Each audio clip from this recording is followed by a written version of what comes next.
Imaginez.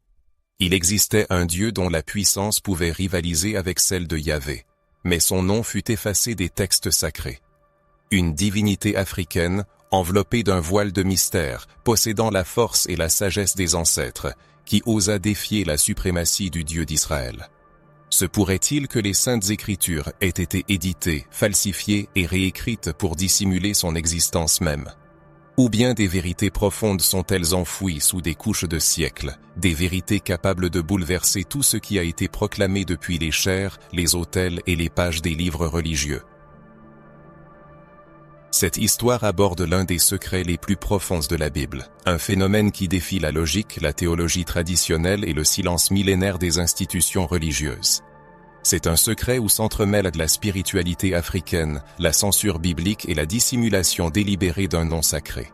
Il ne s'agit pas de mythes, mais de témoignages, de signes oubliés et de preuves que certains auraient préféré laisser dans l'ombre pour toujours. Pourquoi la Bible ne mentionne-t-elle pas les dieux africains avec le même niveau de détail que les dieux babyloniens ou égyptiens? Pourquoi certains noms ont-ils été effacés des manuscrits les plus anciens? Et surtout, qui était ce Dieu qui osa défier Yahvé, un adversaire spirituel, un rival céleste, ou simplement la divinité d'une culture que la tradition cherchait à reléguer dans l'oubli? Il sera révélé que tout ce qui est sacré n'a pas été conservé par écrit, et que l'histoire spirituelle de l'humanité pourrait être bien plus riche et intimement liée à l'Afrique qu'on ne le pense.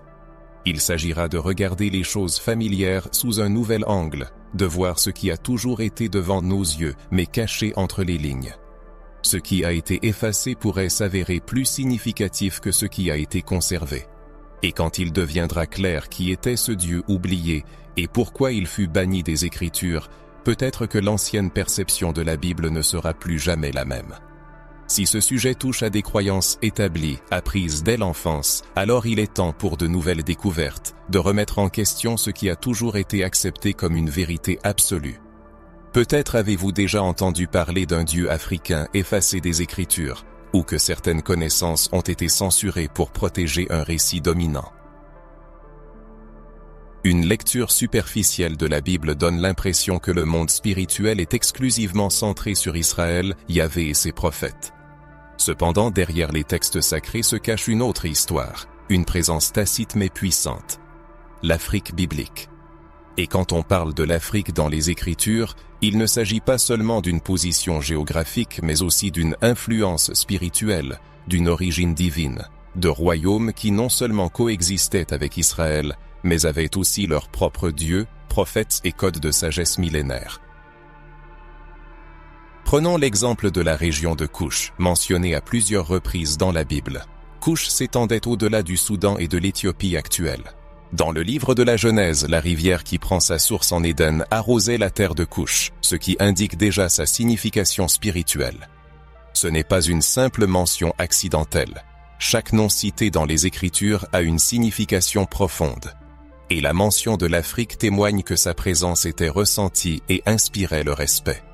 L'Éthiopie, auréolée de grandeur, apparaît comme un royaume débordant de puissance. Ce n'est pas sans raison que le psalmiste s'écrie « L'Éthiopie tendra ses mains vers Dieu », s'interrogeant sur la force spirituelle de cette terre, reconnue même par les Juifs comme un lieu marqué par une présence divine. Ici, comme si un voile se levait, on comprend que l'histoire biblique recèle bien plus de mystères et de profondeur qu'il n'y paraît à première vue, à en juger par les textes. Canonique. Il est impossible d'ignorer l'Égypte, superpuissance spirituelle de l'Antiquité. Contrairement à la croyance populaire, elle n'était pas seulement un antagoniste dans les récits bibliques. Les Égyptiens, dotés d'une profonde compréhension de l'âme, du jugement post-mortem et des rituels de protection spirituelle, communiquaient avec les dieux et percevaient le monde comme un reflet du cosmos. La tradition juive, bien qu'elle ait tenté de le dissimuler, s'est largement inspirée de sources spirituelles égyptiennes. Cependant, il existait d'autres noms, des divinités dont les noms ont été effacés de la mémoire des générations, voués à l'oubli et à l'interdit. Parmi ces entités se trouvait un dieu africain dont le nom fut retiré des Écritures. Il était vénéré par un peuple dont le lien avec le monde invisible était si fort qu'il représentait une menace pour les fondements spirituels du récit officiel. Ce Dieu n'était ni un démon, ni une force maléfique. Il était respecté, adoré, et, selon les témoignages conservés, il était même craint par les Juifs eux-mêmes. Imaginez l'impact que cela aurait pu avoir sur la foi traditionnelle si l'on avait su que Yahvé n'était pas le seul à être vénéré avec crainte et révérence, qu'il existait une autre force comparable à lui, mais délibérément passée sous silence. De telles questions provoquent un malaise, nous forçant à sortir du cadre habituel. Mais c'est nécessaire si nous voulons saisir le véritable contenu des Écritures et voir ce qui en a été retiré. Les textes apocryphes, rejetés par les conciles religieux au fil des siècles, sont la clé de ce mystère.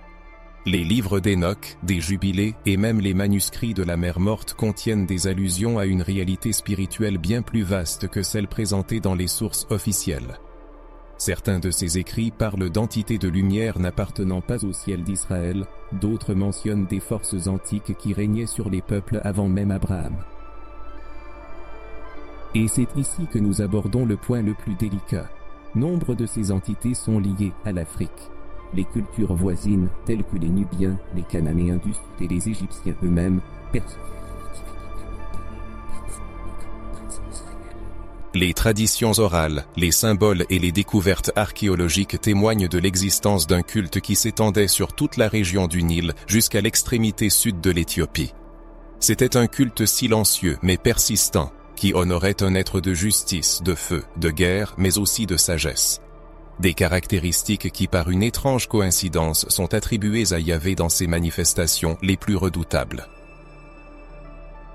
Et ce qui est le plus troublant, c'est que certains chercheurs, religieux comme laïcs, pensent que les noms figurant dans la Bible comme démons ou esprits impurs pourraient être des échos déformés de ce Dieu africain. Comme pour l'effacer de la mémoire, son image a été transformée en quelque chose d'horrible, de maudit et d'inducteur en erreur. De telles actions ont déjà été observées dans l'histoire, surtout lorsqu'il s'agissait de figures spirituelles liées aux cultures noires ou indigènes. On observe une nette tendance. Lorsqu'une divinité ancestrale défie l'ordre établi, son statut est déclassé. D'un dieu, elle devient une idole, d'une idole, un esprit maléfique. Puis elle disparaît des Écritures, mais pas de l'âme du peuple.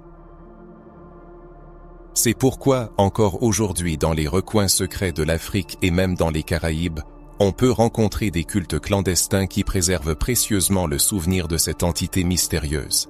Bien que son nom et ses rituels aient quelque peu évolué avec le temps, l'essence reste la même. Ce même feu inextinguible qui brûlait sur les anciens autels bien avant l'arrivée des missionnaires. Ces cultes, souvent qualifiés de syncrétiques, sont en réalité des bastions de vérité que le temps impitoyable n'a pu anéantir. Et peut-être sont-ils ceux qui nous aideront à comprendre que ce qui fut jadis stigmatisé comme hérésie est en fait la clé pour restaurer une identité spirituelle perdue. L'objectif ici n'est pas d'inciter à une rébellion spirituelle, mais de tendre vers la connaissance de la vérité. Car la prise de conscience que le divin ne se limite pas à une seule voie ouvre les yeux sur ce qui était initialement destiné à une connexion bien plus profonde que ce que l'on aurait pu imaginer. Êtes-vous prêts à lever le voile sur un nom oublié, prêts à écouter la voix qui résonnait dans les collines de Couche, les dunes de sable d'Égypte et les plaines fluviales d'Éthiopie, prêts à toucher un mystère capable de changer à jamais votre perception du monde spirituel? Si cela résonne en vous, il est important de se souvenir. La vérité ne peut être effacée sans laisser de traces. Si jamais vous avez entendu parler d'une entité africaine suscitant un intérêt sincère, n'hésitez pas à en parler. Mais, qui est-il, ce Dieu africain qui osa défier Yahvé lui-même?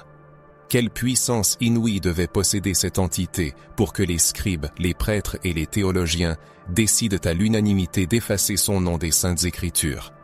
Pour trouver la réponse à cette question, il est nécessaire de se défaire du regard partial et eurocentrique, souvent propre à beaucoup lorsqu'ils évaluent les divinités africaines. Il faut oublier un instant tout ce qui a été dit sur le paganisme, l'idolâtrie et les superstitions. Il s'agit d'une véritable force spirituelle vénérée par un peuple ancien, accomplissant des rituels sacrés, observant des codes moraux stricts et adhérant à une vision du monde aussi complexe et profonde que n'importe quel système religieux connu. Ce dieu, selon des témoignages ayant miraculeusement échappé à la censure, était connu sous un nom que les prêtres de Couche et les anciens d'Éthiopie prononçaient avec révérence. Ce nom authentique, bien que ne nous étant parvenu que par fragments, était prononcé avec tremblement et crainte révérentielle, comme celui qui détenait le secret intime de la création et la clé de la justice. Ce n'était pas un simple dieu local, mais le pilier spirituel de tout un peuple qui voyait en lui non seulement un créateur, mais aussi un protecteur, un juge juste, un feu consumant l'injustice et protégeant les innocents. On l'invoquait dans les moments difficiles de guerre, ainsi que lors des rituels sacrés de naissance et de mort.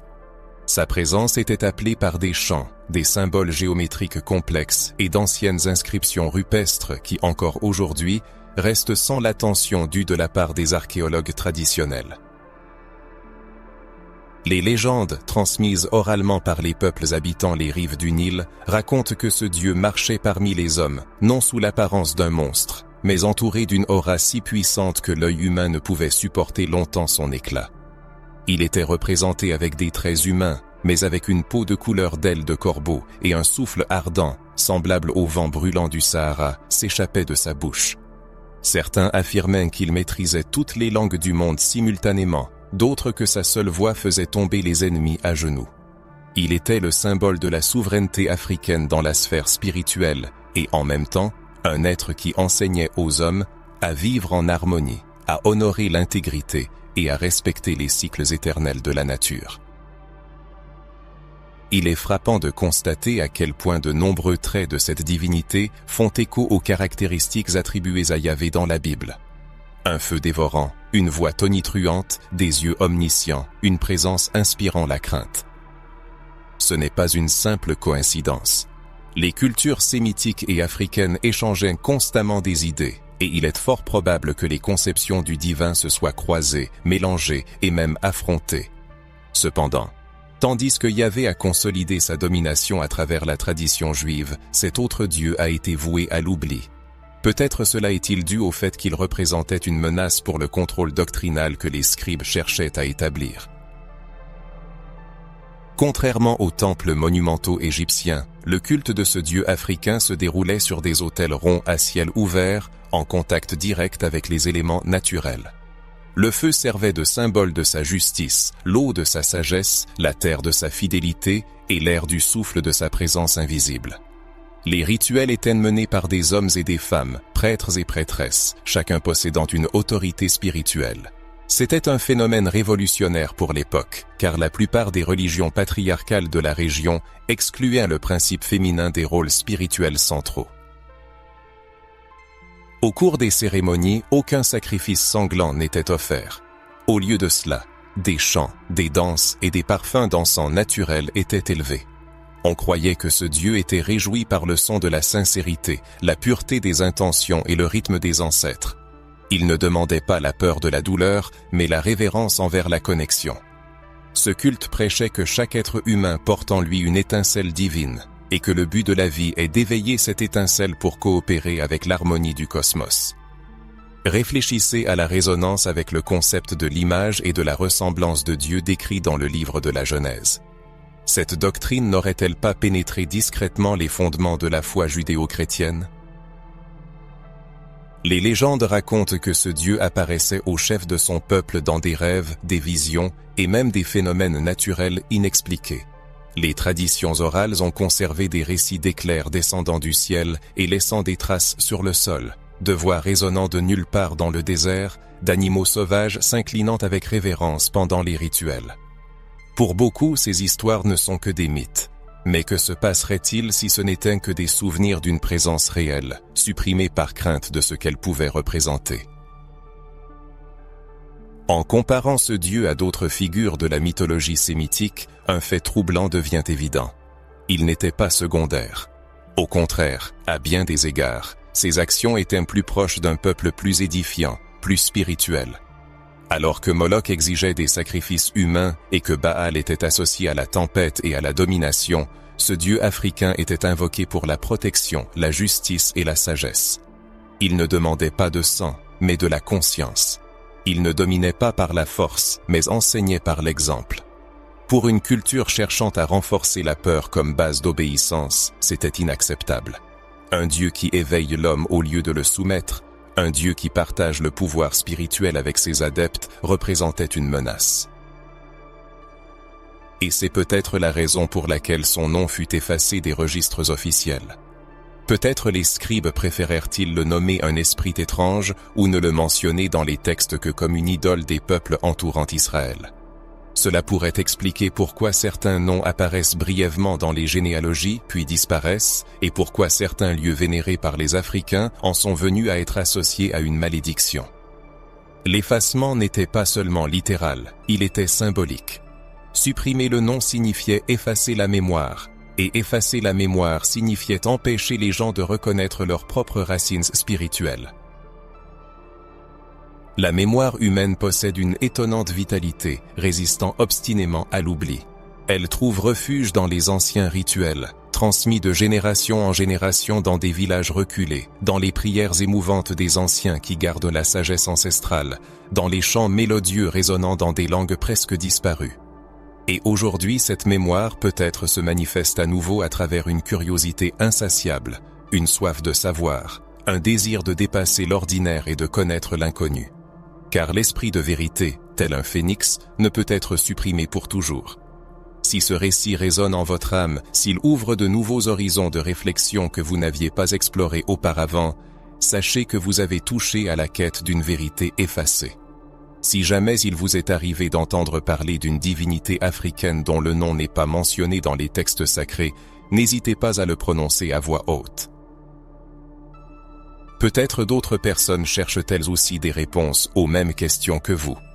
Maintenant que nous avons une certaine idée de cette entité mystérieuse, de ce Dieu africain vénéré pendant des millénaires par diverses cultures, une question encore plus complexe se pose à nous. Qu'est-ce qui l'a poussé à défier Yahvé? Pourquoi, parmi toutes les divinités existant dans les temps anciens, cette figure est-elle devenue l'objet d'exclusion, d'effacement et de silence forcé? La réponse se trouve entre les lignes de la spiritualité et des conflits invisibles qui ont façonné l'histoire de la foi.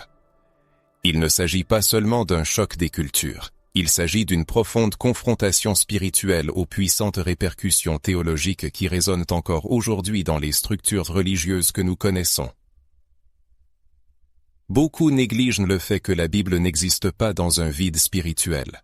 Le monde biblique était un véritable champ de bataille entre des forces célestes, des entités qui se présentaient comme lumière, connaissance et pouvoir. Et dans cette réalité, Yahvé n'était pas la seule divinité agissante. Il était le Dieu d'Israël, mais d'autres peuples dotés d'une culture non moins riche et complexe affirmaient communiquer avec le divin. Et ce Dieu africain, dont le nom fut effacé des annales de l'histoire, non seulement coexistait avec d'autres divinités, mais osa aussi s'opposer à Yahvé. Mais en quoi consistait ce défi? Les égos divins se sont-ils affrontés ou y a-t-il eu une confrontation entre le bien et le mal, comme on nous l'a appris? Ou bien sommes-nous face à un paradoxe plus profond? Un paradoxe entre le pouvoir et la conscience, entre la lumière impulsée et la lumière éveillée, définie dans une guerre au sens propre du terme, héritée de nature théologique et philosophique, alors que Yahvé exigeait de l'humilité absolue, centralisant le culte autour de lui-même, cet autre Dieu offrait la liberté de conscience, autonomie spirituelle, connexion plus directe avec l'essence de l'être. D'autres termes, tandis que Yahvé disait « Je suis le seul », ce Dieu africain affirmait « Vous aussi, vous êtes l'image du divin ». Imaginez l'impact de cette différence. Un peuple, guidé par la peur, des rituels stricts et des codes légaux rigides, et un autre peuple à qui l'on inculquait que le sacré résidait en chacun, que la communication avec le Créateur était possible sans intermédiaire, que le chemin vers la divinité était intérieur, personnel et, surtout, libre. Il n'est pas étonnant qu'une telle proposition spirituelle ait été perçue comme une menace pour l'autorité théocratique que Yahvé représentait dans la structure d'Israël. C'est alors que commença l'affrontement, non pas sur les champs de bataille, mais dans les coulisses de la pensée spirituelle de l'Antiquité. Dans le folklore africain, des légendes d'oracles ont survécu, où un dieu africain contestait les dogmes établis. Il affirmait que la vérité divine ne pouvait être la propriété exclusive d'un seul peuple ou d'un seul nom, soulignant la multiplicité des chemins vers l'illumination et niant le monopole d'une nation sur les cieux. Pour le modèle juif, fondé sur l'exclusivité de Yahvé, cela était inacceptable. Le commandement « Je suis l'Éternel, ton Dieu, tu n'auras pas d'autre Dieu devant ma face » déclarait en fait la guerre à toutes les autres manifestations spirituelles. Mais que se passe-t-il lorsqu'un autre Dieu possédant sa propre force, son histoire, sa culture et sa vénération affirme son existence? Quand il se présente devant le trône céleste et dit « Je ne suis pas un ennemi, mais je ne me soumets pas ». Ce n'est pas une simple rébellion, c'est un changement de paradigme. C'est pourquoi une telle confrontation a été perçue comme une hérésie, une insulte et une révolte. Dans les conceptions théologiques de l'Orient ancien, il n'y avait pas de place pour la coexistence, soit la soumission, soit la destruction. Les paradoxes s'approfondissent lorsque l'on analyse les symboles liés à ce conflit, tels que la lumière et l'obscurité. Dans les cultures africaines, l'obscurité symbolise souvent non le mal, mais le sein de la création, où la graine germe en silence, le fruit mûrit et la sagesse se forme. La lumière, à son tour, est révélation, mais aussi dévoilement. Un équilibre entre lumière et obscurité est nécessaire. Dans la tradition juive, l'obscurité est associée au mal, au péché et à l'absence de Dieu, ce qui déforme la perception et diabolise les systèmes de croyance qui voient dans l'obscurité un espace sacré. Ainsi, le dieu africain à la peau sombre, vénéré lors de rituels nocturnes au clair de lune, est devenu un symbole de danger, bien qu'il n'ait jamais causé de tort. C'est là que réside le paradoxe de la rébellion. Le refus de se soumettre à un modèle de foi unique transforme automatiquement l'être en rebelle. Mais toute rébellion est-elle un mal?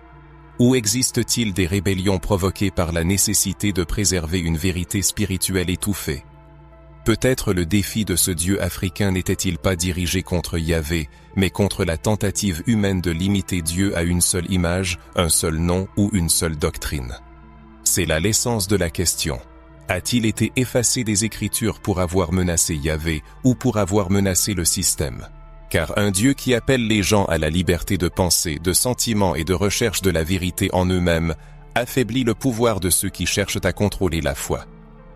C'est cela, et non une confrontation spirituelle, la véritable raison de l'expulsion de nombreux dieux de l'histoire.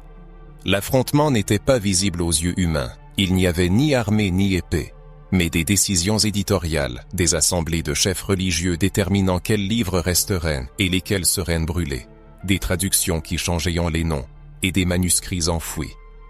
Au centre de tout cela se tenait le Dieu africain qui osa déclarer « Moi aussi, je suis ». Et voici que, à travers le voile des siècles, tel un écho du passé, la voix de cette divinité oubliée retrouve sa résonance. Elle se manifeste dans les questions de ceux qui ressentent quelque chose de plus au-delà des dogmes communément admis, dans les cœurs avides de vérité. Car au fond de chaque être humain mûrit la question « Possédons-nous la pleine histoire ?» La Bible dans sa forme actuelle est-elle un reflet exhaustif de la révélation divine, ou n'est-ce qu'un fragment soigneusement sélectionné d'une toile plus vaste? Si ce message a touché les cordes de votre âme, a éveillé une lumière dormante, sachez, tout rebelle n'est pas un ennemi des forces supérieures. Si vous sentez que des vérités cachées attendent leur heure, ne cessez pas de chercher. En découvrant des traces de la présence de cette entité dans les textes sacrés, nous sommes confrontés à l'une des vérités les plus délicates. Son nom a été délibérément effacé, voué à l'oubli non par hasard, mais par une décision consciente de ceux qui détenaient le pouvoir de déterminer ce qui était sacré et ce qui était hérésie. Et c'est là que réside l'un des traumatismes spirituels les plus profonds de l'humanité, la prise de conscience que l'histoire qu'on nous a racontée a été écrite avec des lacunes, des coupures et une censure spirituelle. Oui, le nom de ce Dieu africain a été retiré des Saintes Écritures. Mais avant cela, il résonnait sur les autels, il était vénéré dans les prières, invoqué par les prêtres qui voyaient en lui l'incarnation de la justice et de la sagesse. Il n'était pas un personnage secondaire, mais une force active, un nom qui inspirait crainte et révérence. Mais à un certain moment, ce nom est devenu une menace, s'est avéré trop gênant, trop puissant pour coexister avec le récit exclusif qui devait s'établir pour les siècles à venir. Et alors, des hommes, revêtus d'autorité religieuse, décidèrent de le vouer à l'oubli. Mais qui sont ces gens qui décident ce qui peut entrer dans la Bible et ce qui ne le peut pas? Qui leur a donné le droit de déterminer ce qui est divin et ce qui est profane? En analysant le processus de formation du canon biblique, nous voyons que ce fut un long processus politique, théologique et idéologique, impliquant des conciles, des discussions et des controverses. L'inclusion ou l'exclusion de chaque livre de la Bible a été motivée non seulement par l'inspiration divine, mais aussi par des intérêts religieux, culturels et même militaro-politiques. Les noms qui menaçaient l'autorité du Dieu d'Israël ou qui permettaient d'autres interprétations spirituelles étaient automatiquement déclarés hérétiques et voués à l'oubli. Ce processus fut impitoyable. Les noms des dieux et des entités spirituelles africaines, vénérés par des peuples qui vivaient depuis des siècles côte à côte avec les Juifs, disparurent des annales de l'histoire. Parfois, il ne restait que de vagues allusions, des versets occasionnels et des mentions fugaces. Dans d'autres cas, il ne restait aucune trace, comme s'ils n'avaient jamais existé. Mais ils existaient, on les invoquait, on les craignait, et les institutions religieuses, qui cherchaient à monopoliser la vérité divine, luttèrent contre eux à mort. Cette suppression n'était pas seulement littérale, mais aussi spirituelle. En éliminant ces noms, on éliminait aussi le droit de poser des questions, de chercher et de comparer. Le simple croyant se retrouvait avec une seule source, un seul modèle de divinité, et tout ce qui s'en écartait était automatiquement classé comme idolâtrie, paganisme ou influence démoniaque. Observez comment cela se manifeste encore dans les discours religieux contemporains. Tout ce qui émane de la spiritualité africaine, sans le sceau du judéo-christianisme, est immédiatement diabolisé. C'est une conséquence directe d'un ancien effacement, d'une censure millénaire commencée dans les textes et propagée dans la conscience des hommes. Pourquoi un nom inspire-t-il une telle crainte? La raison réside dans la puissance inhérente au nom. Un nom est une fréquence unique, une identité inimitable, une sorte de clé vers le secret. Prononcer le nom d'une entité avec une foi sincère et une profonde révérence peut ouvrir les portes des sphères spirituelles. Les peuples anciens en étaient parfaitement conscients. C'est pourquoi le nom de Yahvé était gardé avec tant de soin. Il n'était écrit qu'avec des consonnes, et on s'abstenait de le prononcer à haute voix. De la même manière, le nom de la divinité africaine était tenu dans le plus grand secret. Mais, contrairement à Yahvé, sa dissimulation n'était pas dictée par la jalousie, mais par une peur dévorante. La peur que ce nom n'éveille un peuple endormi, ne révèle l'existence de multiples voies d'union avec le divin, ne démontre que le Saint-Esprit peut se manifester non seulement sous des formes habituelles, mais aussi dans le battement rythmé d'un tambour, dans les mélodies des ancêtres, dans les danses autour d'un feu ardent, dans des prières prononcées dans des dialectes aujourd'hui oubliés. La véritable terreur résidait dans le fait que les gens retrouveraient la capacité d'entendre directement la voix de l'Esprit, sans l'intermédiaire des institutions religieuses, des doctrines strictes et des hiérarchies complexes. À cet égard, une question légitime se pose. Qui a le droit de déclarer quoi que ce soit comme hérésie? Qui osera pointer du doigt une tradition spirituelle enracinée dans des millénaires et déclarer péremptoirement « Cela vient du diable ». Quels sont les critères utilisés pour tracer la frontière entre le sacré et le profane? Souvent, le critère est d'une simplicité extrême. Tout ce qui ne peut être contrôlé par la religion dominante est immédiatement réduit au silence. L'hérétique n'est pas ce qui est faux par essence, mais ce qui échappe au contrôle, ce qui s'adresse directement à l'esprit humain sans demander la permission de quiconque. Ceci nous amène à la question délicate, mais nécessaire. Certaines figures, présentées dans la Bible comme des démons ou des esprits maléfiques, ne seraient-elles pas en réalité des entités spirituelles d'autres cultures qui ont été délibérément diabolisées? L'histoire regorge d'exemples similaires. Souvent, les divinités des peuples vaincus étaient rabaissées au statut d'êtres maudits. Ce qui était considéré comme sacré dans une culture devenait une abomination dans une autre. Et lorsque la religion acquiert un pouvoir politique, elle impose impitoyablement ses propres codes spirituels, effaçant tous les autres. Cependant, la mémoire spirituelle ne disparaît pas sans laisser de traces. Elle ne peut être effacée par la peinture ni détruite par le feu. Elle continue de vivre dans les rêves, dans les visions, dans les mots transmis de bouche à oreille, de génération en génération. Et même après des siècles de censure, le nom du Dieu africain continue de pulser dans les coins reculés de la terre, résonnant dans les champs anciens et faisant écho dans les forêts, les déserts et les cœurs de ceux qui refusent de croire que la vérité ne peut être contenue que dans un seul livre. La Bible est, sans aucun doute, sacrée, mais elle n'est pas la seule expression de la voix de Dieu. C'est pourquoi de telles vidéos sont d'une immense importance, car elles éveillent des questions, libérant la pensée et rendent aux gens le droit de chercher et de trouver. Si le lecteur est arrivé jusqu'à ces lignes, c'est que son esprit répond à l'appel, à un son venant de loin, des temps qui précédaient sa naissance, d'une époque où la spiritualité vivait en harmonie avec la nature, avec un cœur ouvert et la conscience que le sacré ne se limite pas à la lettre, mais vibre dans l'invisible. Si ce récit a touché son âme, s'il a senti quelque chose en lui s'éveiller, qu'il sache qu'il cherche à se souvenir de ce qu'on a voulu lui faire oublier. À un moment charnière du récit, les textes interdits montent sur le devant de la scène.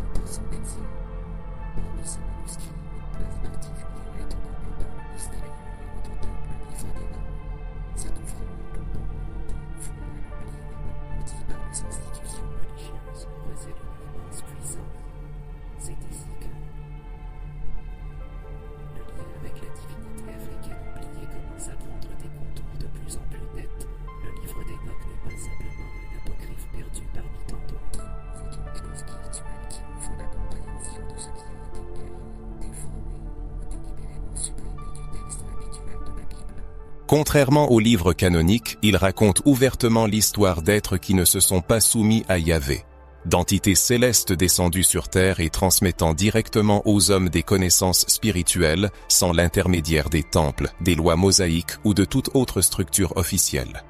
Ces êtres sont connus sous le nom de veilleurs. Parmi eux se trouvaient des chefs, des dirigeants, des entités possédant leur propre nom et des caractéristiques uniques. Il est à noter que ces noms sont absents de la Bible traditionnelle. Dans le livre d'Enoch, ils sont décrits de manière profonde, détaillée et respectueuse, apparaissant non pas comme des démons, mais comme des êtres spirituels, descendus volontairement sur terre pour enseigner et aimer. C'est pour cela qu'ils ont été punis. Mais quel rapport tout cela a-t-il avec le Dieu africain? Le plus direct, car dans ces descriptions souvent énigmatiques se dessine l'image d'un être qui ne s'est pas prosterné devant le trône céleste, non par rébellion égoïste, mais par fidélité à une mission supérieure, libérer l'humanité de l'ignorance. Un être convaincu que la connaissance spirituelle doit être accessible à tous, et non être le privilège d'élus. Un être descendu vers les hommes pour les instruire, les guider et leur ouvrir les yeux. En agissant ainsi, il entrait inévitablement en conflit avec les forces spirituelles dominantes. Et si cet être n'était pas un ange? Et si c'était une divinité ancestrale, vénérée par les peuples de Couche, d'Éthiopie et d'autres régions au sud d'Israël, Dieu africain, présenté par la suite comme envoyé simplement pour atténuer sa présence dans les registres historiques? Cela expliquerait pourquoi il n'était pas mentionné dans la Bible traditionnelle, mais occupe une place importante dans les textes parallèles, et pourquoi la mission spirituelle a été réinterprétée comme une désobéissance, erreur. Dans le livre d'Enoch, ces êtres sont décrits comme ceux qui ont révélé aux hommes les mystères des cieux, le mouvement des étoiles, le pouvoir des herbes, l'usage du langage et la science de l'esprit. Mais pourquoi cela devrait-il être considéré comme un péché? Pourquoi la transmission de la sagesse est-elle considérée comme un crime spirituel? Parce que la connaissance donne la liberté, et les êtres spirituellement libres ne se laissent pas contrôler ni manipuler, ne craignent pas la punition, et par conséquent, représentent de danger pour les puissants. Au point de convergence de la spiritualité et de la politique, on découvre souvent des vérités qui sont restées longtemps dans l'ombre. Ce qui était autrefois interdit n'était pas toujours maléfique. Parfois, c'était simplement un défi aux structures de pouvoir établies. Le livre d'Enoch, ainsi que d'autres écrits gaëls, comme le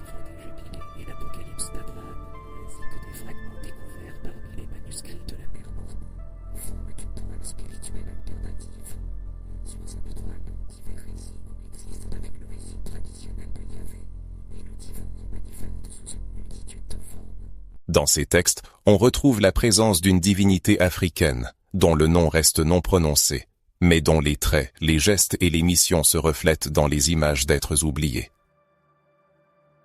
L'importance de cette découverte est difficile à surestimer. Si l'on admet qu'une part de vérité est contenue dans ces textes, il faut aussi admettre que l'histoire spirituelle de l'humanité n'a pas été entièrement racontée. Il existe des fragments perdus qui portent la couleur, le rythme et l'identité africaine. La révélation divine ne venait pas seulement d'en haut, mais aussi de l'intérieur, se manifestant non seulement dans les déserts d'Israël, mais aussi dans les eaux des rivières éthiopiennes, dans les montagnes de Couche, et dans les forêts où les prêtres africains élevaient des chants qui guérissaient l'âme et éveillaient l'esprit. C'est pourquoi la dissimulation de ces textes a de si profondes conséquences. Ils n'ont pas été simplement ignorés, mais combattus, délibérément supprimés et déclarés dangereux. Mais dangereux pour qui ? Pour la vérité ou pour ceux qui craignaient de perdre le pouvoir si les gens voyaient le monde au-delà des cadres qui leur étaient imposés? La prise de conscience que cette dissimulation se poursuit encore aujourd'hui est alarmante. Peu de prédicateurs mentionnent le livre d'Enoch, peu d'églises le recommandent à la lecture et peu de séminaires théologiques osent explorer ses profondeurs, car il ne s'inscrit pas dans le cadre accepté, ouvre trop les yeux et ravive le souvenir d'une spiritualité plus ancienne, plus libre et plus vivante, où le sacré n'a pas besoin de traduction, car il est en soi précieux et significatif. En lisant ces textes, beaucoup ressentent un malaise qui est en réalité un éveil, le sentiment de découvrir quelque chose de longtemps connu mais oublié. C'est une mémoire spirituelle réprimée par des siècles de doctrine, de peur et de condamnation qui renaît lentement. Si le lecteur est arrivé jusqu'à ces lignes avec un cœur ouvert, il fait déjà partie de cette réunification, un contact avec une connaissance qui dépasse la religion, traverse le temps, sauve, réunit et nous rappelle qui nous sommes.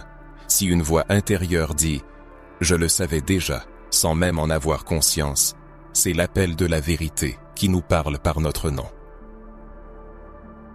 Au fil des siècles, les échos de cet effacement se sont manifestés non seulement dans les textes cachés et les noms biffés, mais aussi dans les fissures de l'âme, des blessures invisibles qui touchent profondément l'identité spirituelle des personnes d'origine africaine dans le monde moderne. L'oubli forcé du Dieu africain, la censure de ses rituels, la criminalisation de ses pratiques et la délégitimation de sa présence spirituelle ont laissé une empreinte indélébile sur l'héritage ancestral. C'est peut-être pourquoi beaucoup ressentent encore un manque dans la foi qu'ils ont héritée, une absence difficile à expliquer, mais qui pulse, tel un charbon ardent dans la poitrine. À maintes reprises, des Afro-Américains, assis sur les bancs d'église, écoutaient des sermons inspirés, louaient le Tout-Puissant de tout leur cœur, mais, néanmoins, quittaient le temple avec un sentiment de vide intérieur. Ce sentiment de vide ne témoignait pas d'une absence de foi, mais plutôt d'une perte d'identité. On leur apprenait à aimer Dieu, mais on leur inculquait en même temps de l'aversion pour tout ce qui était lié à leurs origines. On les habituait à craindre les sons des tambours, à condamner les mouvements de danse, à rejeter les langues ancestrales, à se méfier de leur propre corps, de leur couleur de peau et de leur force spirituelle. Tout ce qui venait d'Afrique était présenté sous un jour sombre, comme quelque chose de douteux et d'impie, comme si Dieu, en distribuant sa lumière, avait oublié tout un continent. Cela conduisait à une rupture spirituelle, car il est impossible d'avoir une foi pleine si elle exige la négation de sa propre essence et l'aliénation de ses racines pour se connecter au divin. C'est à ce moment que l'oubli du Dieu africain ne devient pas seulement un problème historique, mais se transforme en une blessure béante qui saigne encore aujourd'hui dans les structures religieuses qui continuent d'ignorer ou même d'être hostiles à tout ce qui est lié à l'héritage africain. Lorsqu'un peuple perd le lien avec le principe spirituel qui définit son identité, il devient vulnérable, sujet au contrôle et à l'oppression, acceptant sans mot dire des doctrines créées pour réprimer sa volonté. Ce Dieu oublié incarnait quelque chose de plus qu'un simple culte ou un ensemble de rituels. Il symbolisait la liberté et l'indépendance spirituelle, la possibilité d'entendre Dieu directement, sans l'intermédiaire des temples, la soumission au système religieux hiérarchique et la prosternation devant une théologie qui ne l'a jamais reconnu comme légitime. Revenir à la mémoire de ce Dieu, c'est avant tout restaurer la dignité spirituelle du peuple africain, ce qui est alarmant car cela brise les structures établies, restitue le pouvoir et active une réunification qu'il n'est plus possible de contrôler. Ces dernières années, on observe un réveil silencieux mais puissant parmi les jeunes Afro-Américains qui commencent à remettre en question les racines de leur foi. Des Afro-Américaines, en regardant leurs cheveux, leurs danses et leur façon de célébrer la vie, se demandent pourquoi on leur a appris à avoir honte de ce que leurs ancêtres considéraient comme sacré. Des Afro-Américains, en étudiant la Bible, réalisent que la spiritualité qu'on leur a enseignée a délibérément passé sous silence tout ce qui était lié à leurs origines. Cet éveil est spirituel, ancestral et révolutionnaire.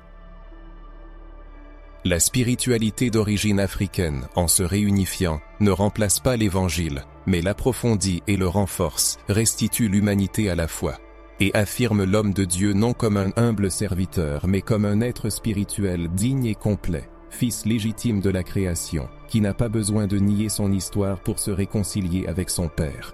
C'est là le plus grand héritage que le nom effacé du Dieu africain peut encore nous offrir. Le souvenir que nous avons été créés à l'image et à la ressemblance du divin, avant même d'apprendre à prononcer le nom de Yahvé. Reconnaître cela peut être difficile, car la résistance et la peur sont toujours fortes. Beaucoup craignent de poser des questions, de peur d'être considérés comme hérétiques, de perdre la reconnaissance au sein de leur communauté religieuse habituelle. Mais c'est précisément pourquoi il est si important de continuer à en parler, car on ne peut laisser la peur continuer à gouverner la vie spirituelle. Il est temps de guérir les blessures par la vérité, le courage, l'écoute et surtout la réunification. Il ne s'agit pas de renoncer à la foi, mais de la restaurer, de la rendre entière, de se réconcilier avec ces aspects de soi qui étaient auparavant considérés à tort comme pécheurs, alors qu'ils sont en réalité un héritage divin. Même dans les communautés africaines qui ont adopté le christianisme, on peut encore trouver des échos d'anciennes traditions. Des chants rappelant les prières ancestrales, des rites de baptême dans les rivières, semblables aux anciennes initiations aquatiques, des prières en cercle, en communauté, avec le rythme et la participation du corps et de la voix. Ce n'est pas seulement du syncrétisme, mais une forme de résistance spirituelle, des semences vivantes et des souvenirs qui ont survécu même sous l'assaut de la théologie eurocentrique avec ses formules froides et ses liturgies sans âme. L'Esprit de Dieu n'a jamais été confiné à des cadres, il est libre de se manifester où il veut, y compris parmi les fils et les filles de l'Afrique. Lorsqu'ils se tournent vers eux-mêmes et découvrent l'étincelle divine, non pas apprise dans une école biblique mais pulsant au rythme du cœur, une transformation s'opère. La prière prend de nouvelles nuances, la lecture de la Bible devient plus profonde et la louange, une expression sincère de l'âme et non une simple imitation.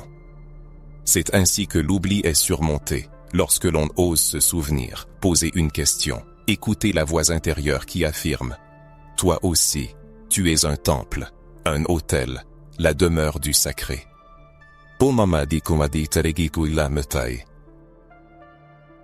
C'est pourquoi de tels contenus sont si importants.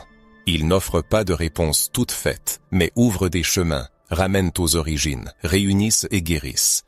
Si ces mots ont touché l'âme, provoqué un écho, des émotions ou une clarté, cela signifie un éveil de la mémoire.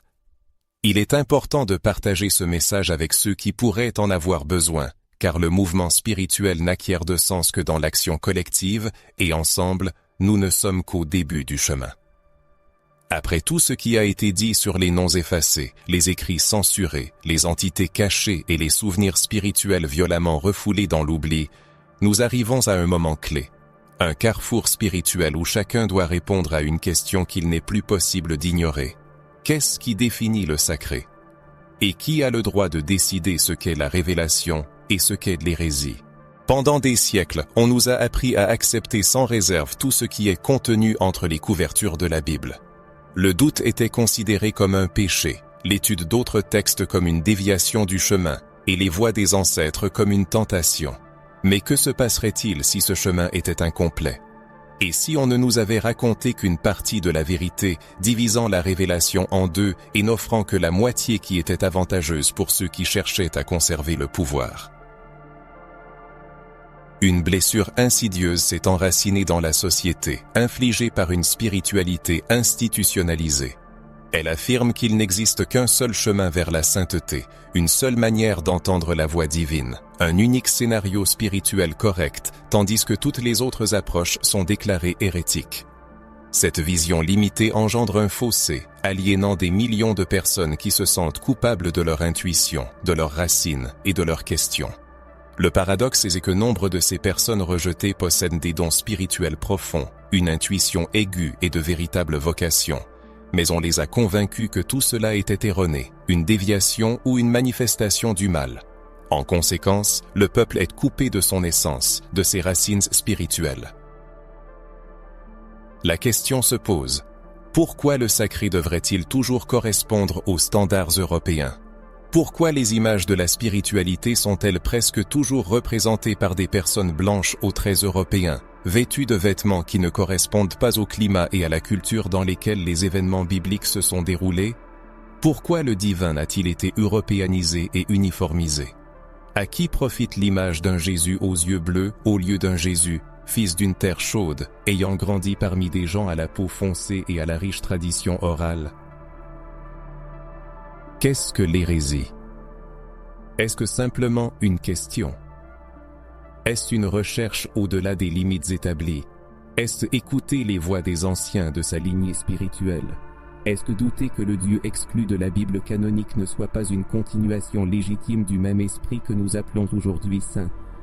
Si l'esprit de Dieu souffle où il veut, comme l'a dit le Christ, pourquoi n'aurait-il pas pu souffler dans les forêts d'Angola, sur les collines d'Éthiopie, sur les rives du Nil, parmi des prêtres dansant autour du feu, et offrant leur présence divine par des chants et des tambours? La révélation ne peut être limitée à un seul livre n'est qu'un instant donné, figé, étiré, flot, éternité, souffle. Fermons la fenêtre de ce fond sacré. Ne serait-ce qu'une religion ébouriffée de révélation. L'hérésie, souvent de mais ce que l'on refuse de voir, les poumons de ceux qui réduisent pointe du doigt, qualifiant d'hérésie tout ce qu'ils ne comprennent pas. Nous avons volontairement les manifestations légitimes de la révélation divine, qui parlent en différentes langues, dans les rythmes, les danses et les symboles des ancêtres. Qui détermine ce qui est sacré? Qui décide que l'expérience spirituelle de tout un peuple n'a aucune valeur? Qui affirme que la manière de quelqu'un d'adorer, de prier et de se connecter à l'invisible est inférieure ou trompeuse? Le même système qui a effacé le nom du Dieu africain a établi quelles voix pouvaient être entendues et lesquelles devaient être étouffées. Mais aujourd'hui, de plus en plus de gens entendent ces voix étouffées, ressentent le poids du silence et comprennent que peut-être, leur foi a besoin d'être repensée en tenant compte des parties qui ont été cachées. Et la prise de conscience de cela n'est pas une hérésie, mais une libération, une réunification et un retour aux sources. Beaucoup en viennent à comprendre que le sacré n'a pas de forme unique, qu'il pulse à l'intérieur et se manifeste dans les détails, dans les questions sincères et dans les réponses fiables. Cette prise de conscience ouvre des portes qui étaient verrouillées par la culpabilité, la peur et les manipulations spirituelles. Mais maintenant, chacun a la clé. Car là où il y a une vraie recherche, il y a la révélation. Là où il y a une soif sincère, il y a la réponse. Et là où il y a le courage de regarder ce qui a été caché, il y a la libération. La révélation ne se limite pas aux pages des livres sacrés. Elle continue de vivre et de respirer en chaque être humain, au plus profond de son cœur, dans sa mémoire spirituelle et dans son lien direct avec le divin. Cette connexion est unique et personnelle, elle ne requiert l'approbation de personne et n'a pas besoin de passer par des barrières doctrinales. Elle est authentique et n'appartient qu'à vous. Par conséquent, avec sincérité dans la voix, la question se pose. Qu'a-t-on inculqué comme hérésie? Peut-être était-ce la véritable révélation, et qu'a-t-on érigé au rang de vérité sanctifiée? N'était-ce pas un contrôle déguisé? Qui seriez-vous aujourd'hui si vous réalisiez que le divin est présent aussi dans votre culture, dans votre lignée ancestrale, que le Dieu oublié n'était pas un rival de Yahvé, mais seulement le reflet du même esprit, exprimé dans une autre langue? Si ces mots résonnent en vous, si à un moment donné quelque chose vous a fait frissonner, pleurer ou vous figer dans le silence, sachez que c'est la voix intérieure qui pose la question. Et si on ne m'avait montré qu'une partie de la vérité? Si vous êtes arrivé jusqu'à ces lieux, prenez une profonde inspiration, car ils sont ceux qui ont le courage de parcourir ce que nous vous sommes pas en éveillant aucune profond. Le simple fait que vous soyez ici en dit non. Imaginez, existait un Dieu dont la puissance pouvait rivaliser avec celle de Yahvé. Personne n'a fait effacer des textes sacrés. Divinité inférieure, enflammée d'un voile de mystère, possédant la forme et l'intérieur des mondes, qui nous a confié la suprématie du Dieu d'Israël. Se pourrait-il que les Saintes Écritures aient été inéditement falsifiées et en méritant dissimuler son existence même? Qu'il y ait des vérités d'enfants sans deuil enfouies sur des milliers de siècles, des vérités capables de bouleverser tout ce qui a été proclamé de prévoir les antennes et les branches des livres religieux. Cette histoire aborde l'un des secrets les plus profonds de la Bible, un phénomène qui défie la logique, la théologie traditionnelle et le silence millénaire des institutions religieuses. C'est un secret où s'entremêlent la spiritualité africaine, la censure biblique et la dissimulation délibérée d'un nom sacré. Il ne s'agit pas de mythes, mais de témoignages, de signes oubliés et de preuves que certains auraient préféré laisser dans l'ombre pour toujours. Pourquoi la Bible ne mentionne-t-elle pas les dieux africains avec le même niveau de détail que les dieux babyloniens ou égyptiens? Pourquoi certains noms ont-ils été effacés des manuscrits les plus anciens? Et surtout, qui était ce Dieu qui osa défier Yahvé? Un adversaire spirituel, un rival céleste ou simplement la divinité d'une culture que la tradition cherchait à reléguer dans l'oubli? Il sera révélé que tout ce qui est sacré n'a pas été conservé par écrit et que l'histoire spirituelle de l'humanité pourrait être bien plus riche et intimement liée à l'Afrique qu'on ne le pense. Il s'agira de regarder les choses familières sous un nouvel angle, de voir ce qui a toujours été devant nos yeux, mais caché entre les lignes. Ce qui a été effacé pourrait s'avérer plus significatif que ce qui a été conservé. Et quand il deviendra clair qui était ce Dieu oublié et pourquoi il fut banni des Écritures, peut-être que l'ancienne perception de la Bible ne sera plus jamais la même. Si ce sujet touche à des croyances établies, apprises dès l'enfance, alors il est temps pour de nouvelles découvertes, de remettre en question ce qui a toujours été accepté comme une vérité absolue. Peut-être avez-vous déjà entendu parler d'un Dieu africain effacé des Écritures ou que certaines connaissances ont été censurées pour protéger un récit dominant. Une lecture superficielle de la Bible donne l'impression que le monde spirituel est exclusivement centré sur Israël, Yahvé et ses prophètes. Cependant, derrière les textes sacrés se cache une autre histoire. Une présence tacite mais puissante, l'Afrique biblique. Et quand on parle de l'Afrique dans les Écritures, il ne s'agit pas seulement d'une position géographique, mais aussi d'une influence spirituelle, d'une origine divine, de royaumes qui non seulement existaient avec Israël, mais avec aussi leur propre Dieu, prophètes et hommes de sagesse millénaire. Prenons l'exemple de la région de Gouh, mentionnée à plusieurs reprises dans la Bible. Gouh s'étendait au-delà du Soudan et de l'Éthiopie actuelle. Dans le livre de la Genèse, la rivière qui prend sa source en Éden a arrosé la terre de Gouh, ce qui indique déjà sa signification spirituelle. Ce n'est pas une simple mention accidentelle. Chaque nom cité dans les Écritures a une signification profonde, et la mention de l'Afrique témoigne que sa présence a été ressentie et inspiré le respect. L'Éthiopie, auréolée de grandeur, apparaît comme un royaume débordant de puissance. Mais en raison de la présence historique, l'Éthiopie tendra vraiment vers Dieu, sans témoigne sur la force spirituelle de sa rivière, reconnu même par les Juifs comme un lieu marqué par une présence divine. Ici, comme si un voile se levait, on comprend que l'histoire biblique recèle bien plus de mystères et de profondeur qu'il n'y paraît à première vue, à en juger par les textes. Canonique. Il est impossible d'ignorer l'Égypte, superpuissance spirituelle de l'Antiquité. Contrairement à la croyance populaire, elle n'était pas seulement un antagoniste dans les récits bibliques. Les Égyptiens, dotés d'une profonde compréhension de l'âme, du jugement post-mortem et des rituels de protection spirituelle, communiquaient avec les dieux et percevaient le monde comme un reflet du cosmos. La tradition juive, bien qu'elle ait tenté de le dissimuler, s'est largement inspirée de sources spirituelles égyptiennes. Cependant, il existait d'autres noms, des divinités dont les noms ont été effacés de la mémoire des générations, vouées à l'oubli, et à l'interdit. Parmi ces entités se trouvait un dieu africain dont le nom fut retiré des Écritures. Il était vénéré par un peuple dont le lien avec le monde invisible était si fort qu'il représentait une menace pour les fondements spirituels du récit officiel. Ce dieu n'était ni un démon, ni une force maléfique. Il était respecté, adoré, et, selon les témoignages conservés, il était même craint par les Juifs eux-mêmes. Imaginez l'impact que cela aurait pu avoir sur la foi traditionnelle si l'on avait su que Yahvé n'était pas le seul à être vénéré avec crainte et révérence, qu'il existait une autre force comparable à lui, mais délibérément passée sous silence. De telles questions provoquent un malaise, nous forçant à sortir du cadre habituel. Mais c'est nécessaire si nous voulons saisir le véritable contenu des Écritures et voir ce qui en a été retiré.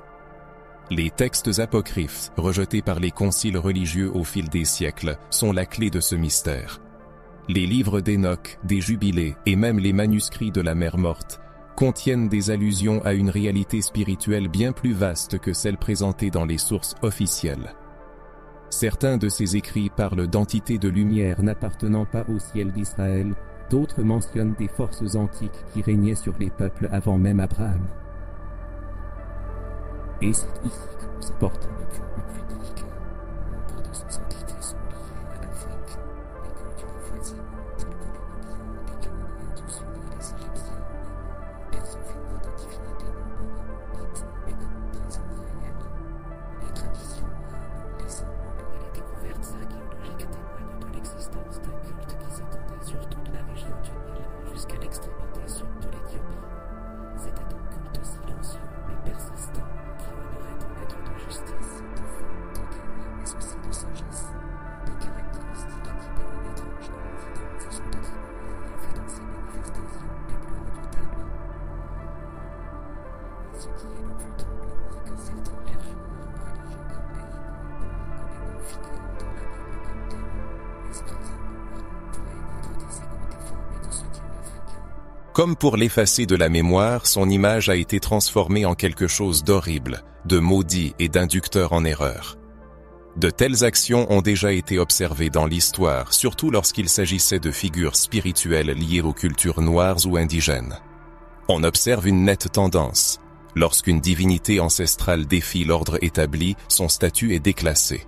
D'un dieu, elle devient une idole, d'une idole, un esprit maléfique. Puis elle disparaît des Écritures, mais pas de l'âme du peuple.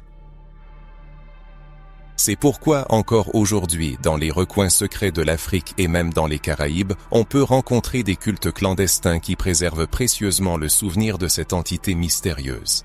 Bien que son nom et ses rituels aient quelque peu évolué avec le temps, l'essence reste la même. Ce même feu inextinguible qui brûlait sur les anciens autels bien avant l'arrivée des missionnaires. Ces cultes, souvent qualifiés de syncrétiques, sont en réalité des bastions de vérité que le temps impitoyable n'a pu anéantir. Et peut-être sont-ils ceux qui nous aideront à comprendre que ce qui fut jadis stigmatisé comme hérésie est en fait la clé pour restaurer une identité spirituelle perdue. L'objectif ici n'est pas d'inciter à une rébellion spirituelle, mais de tendre vers la connaissance de la vérité. Car la prise de conscience que le divin ne se limite pas à une seule voie ouvre les yeux sur ce qui était initialement destiné à une connexion bien plus profonde que ce que l'on aurait pu imaginer. Êtes-vous prêts à lever le voile sur un nom oublié? Prêts à écouter la voix qui résonnait dans les collines de Couche, les dunes de sable d'Égypte et les plaines fluviales d'Éthiopie? Prêts à toucher un mystère capable de changer à jamais votre perception du monde spirituel? Si cela résonne en vous, il est important de se souvenir. La vérité ne peut être effacée sans laisser de traces. Si jamais vous avez entendu parler d'une entité africaine suscitant un intérêt sincère, n'hésitez pas à en parler. Mais qui est-il, ce Dieu africain qui osa défier Yahvé lui-même? Quelle puissance inouïe devait posséder cette entité pour que les scribes, les prêtres et les théologiens décident à l'unanimité d'effacer son nom des Saintes Écritures? Pour trouver la réponse à cette question, il est nécessaire de se défaire du regard partial et eurocentrique, souvent propre à beaucoup lorsqu'ils évaluent les divinités africaines. Il faut oublier un instant tout ce qui a été dit sur le paganisme, l'idolâtrie et les superstitions. Il s'agit d'une véritable force spirituelle, vénérée par un peuple ancien, accomplissant des rituels sacrés, observant des codes moraux stricts et adhérant à une vision du monde aussi complexe et profonde que n'importe quel système religieux connu. Ce dieu, selon des témoignages ayant miraculeusement échappé à la censure, était connu sous un nom que les prêtres de Couche et les anciens d'Éthiopie prononçaient avec révérence. Ce nom authentique, bien que ne nous étant parvenu que par fragments, était prononcé avec tremblement et crainte révérentielle, comme celui qui détenait le secret intime de la création et la clé de la justice. Ce n'était pas un simple dieu local, mais le pilier spirituel de tout un peuple, qui voyait en lui non seulement un créateur, mais aussi un protecteur, un juge juste, un feu consumant l'injustice et protégeant les innocents. On l'invoquait dans les moments difficiles de guerre, ainsi que lors des rituels sacrés de naissance et de mort. Sa présence était appelée par des chants, des symboles géométriques complexes et d'anciennes inscriptions rupestres qui encore aujourd'hui restent sans l'attention due de la part des archéologues traditionnels. Les légendes, transmises oralement par les peuples habitant les rives du Nil, racontent que ce dieu marchait parmi les hommes, non sous l'apparence d'un monstre, mais entouré d'une aura si puissante que l'œil humain ne pouvait supporter longtemps son éclat. Il était représenté avec des traits humains, mais avec une peau de couleur d'aile de corbeau et un souffle ardent, semblable au vent brûlant du Sahara, s'échappait de sa bouche. Certains affirmaient qu'il maîtrisait toutes les langues du monde simultanément, d'autres que sa seule voix faisait tomber les ennemis à genoux. Il était le symbole de la souveraineté africaine dans la sphère spirituelle et en même temps un être qui enseignait aux hommes à vivre en harmonie, à honorer l'intégrité et à respecter les cycles éternels de la nature. Il est frappant de constater à quel point de nombreux traits de cette divinité font écho aux caractéristiques attribuées à Yahvé dans la Bible. Un feu dévorant, une voix tonitruante, des yeux omniscients, une présence inspirant la crainte. Ce n'est pas une simple coïncidence. Les cultures sémitiques et africaines échangeaient constamment des idées, et il est fort probable que les conceptions du divin se soient croisées, mélangées et même affrontées. Cependant, tandis que Yahvé a consolidé sa domination à travers la tradition juive, cet autre Dieu a été voué à l'oubli. Peut-être cela est-il dû au fait qu'il représentait une menace pour le contrôle doctrinal que les scribes cherchaient à établir. Contrairement aux temples monumentaux égyptiens, le culte de ce dieu africain se déroulait sur des autels ronds à ciel ouvert, en contact direct avec les éléments naturels. Le feu servait de symbole de sa justice, l'eau de sa sagesse, la terre de sa fidélité et l'air du souffle de sa présence invisible. Les rituels étaient menés par des hommes et des femmes, prêtres et prêtresses, chacun possédant une autorité spirituelle. C'était un phénomène révolutionnaire pour l'époque, car la plupart des religions patriarcales de la région excluaient le principe féminin des rôles spirituels centraux. Au cours des cérémonies, aucun sacrifice sanglant n'était offert. Au lieu de cela, des chants, des danses et des parfums d'encens naturels étaient élevés. On croyait que ce Dieu était réjoui par le son de la sincérité, la pureté des intentions et le rythme des ancêtres.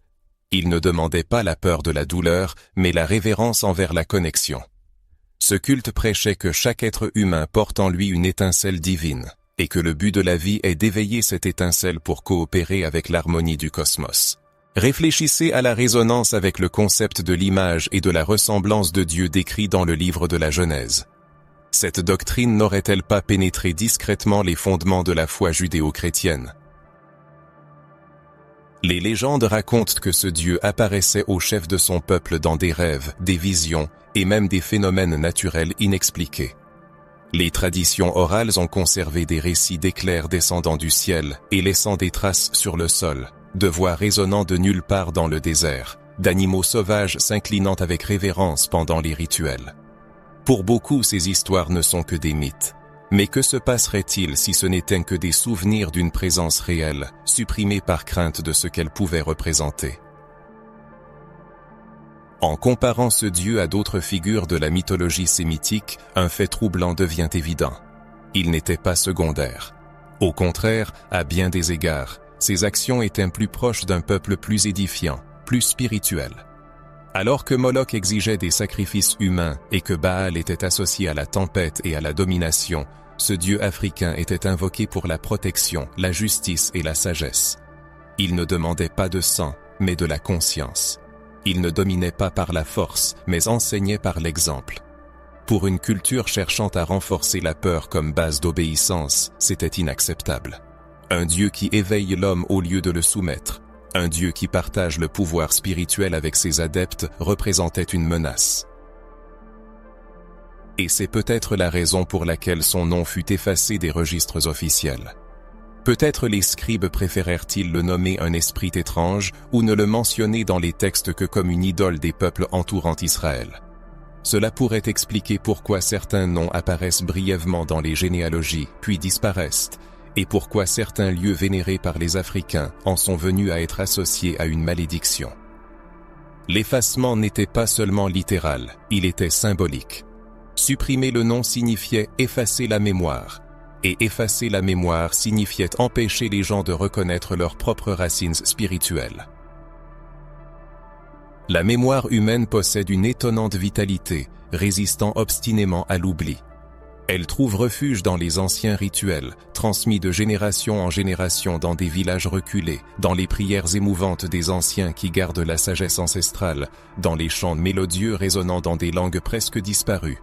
Et aujourd'hui, cette mémoire peut-être se manifeste à nouveau à travers une curiosité insatiable, une soif de savoir, un désir de dépasser l'ordinaire et de connaître l'inconnu, car l'esprit de vérité, tel un phénix, ne peut être supprimé pour toujours. Si ce récit résonne en votre âme, s'il ouvre de nouveaux horizons de réflexion que vous n'aviez pas explorés auparavant, sachez que vous avez touché à la quête d'une vérité effacée. Si jamais il vous est arrivé d'entendre parler d'une divinité africaine dont le nom n'est pas mentionné dans les textes sacrés, n'hésitez pas à en parler. Maintenant que nous avons une certaine idée de cette entité mystérieuse, de ce dieu africain vénéré pendant des millénaires par diverses cultures, une question encore plus complexe se pose à nous. Qu'est-ce qui l'a poussé à défier Yahvé? Pourquoi parmi toutes les divinités existant dans les temps anciens, cette figure est-elle devenue l'objet d'exclusion, d'effacement et de silence forcé? La réponse se trouve entre les lignes de la spiritualité et des conflits invisibles qui ont façonné l'histoire de la foi. Il ne s'agit pas seulement d'un choc des cultures, il s'agit d'une profonde confrontation spirituelle aux puissantes répercussions théologiques qui résonnent encore aujourd'hui dans les structures religieuses que nous connaissons.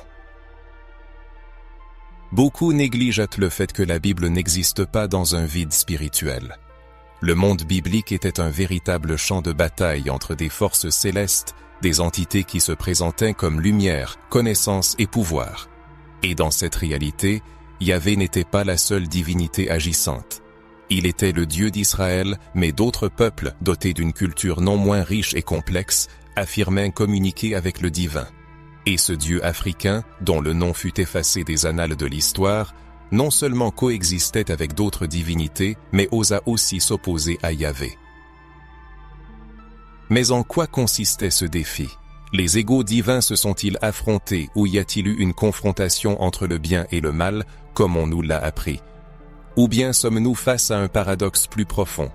Un paradoxe entre le pouvoir et la conscience, entre la lumière imposée et la lumière éveillée.